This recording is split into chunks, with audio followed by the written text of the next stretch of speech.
Nanguha kami ng pili para gawin namin konserba. Napakasarap pala nito na pwede mong papakin at gawing palaman. Ay, sinasabi ko sa iyo, tropa, pag nakatikim ka nito, siguradong hahanap-hanapin mo.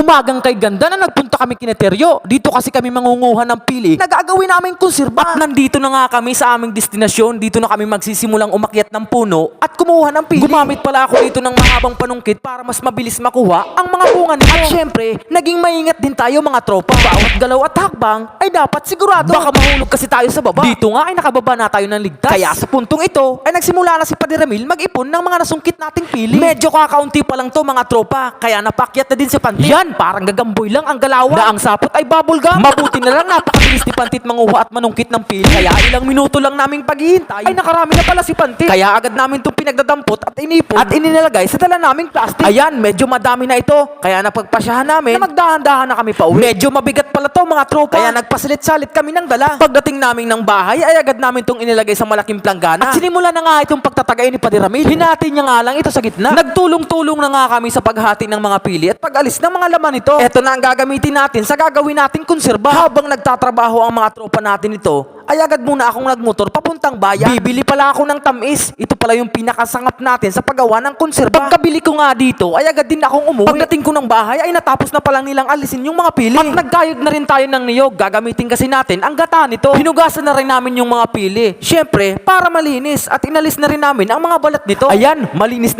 na ang mga pili na ito. Pwede na tong lutuin. Huwag mo munang papakin. Pagkatapos nga niyan, ay agad ko ng piniga itong kinayod na niyog. Eto na, ilagay na natin ang gata sa kawali. At halu-haluin lang natin habang umiinit. Kinuha na rin ni Teryo ang tamis na binili ko kanina sa bayan. Tamis pala ang tawag namin dito kasi matamis. Sa inyo ba? Anong tawag dito? Yahala! Ilagay na natin itong mga tamis sa kawali at paghalu-haluin natin hanggang sa ganito yung maging itsura. Eto na, ibagsak na natin itong mga pili at patuloy lang natin paghalu-haluin mga tropa hanggang sa kumulo ito. At ilagay na rin natin itong dinurog na anis. Ito talagang magpapabango at magpapasarap sa ating konserba. Patuloy lang natin itong paghalu-haluin at maghintay ng ilang minuto. Maya-maya pa ay pwede na ito. At eto na, pwede na tong hanguin. Ito na ang itsura na hinahanap natin. Ay inay! Napakasarap nito mga tropa. Bawat subo mo ay diabetes ka agad. Kaya ikay maghinay-hinay. Agad ko nga tong inilagay sa mangkok para matikman na namin. Takam na kasi kami. Kaya tinikman na ni Pantit itong konserba natin. Napangiti na lang sa siram. Sabay thumbs up. Sumunod na nga rin itong si Teryo. Ayan, kumuha na. Punong-puno ang kutsara. Sabay tikim.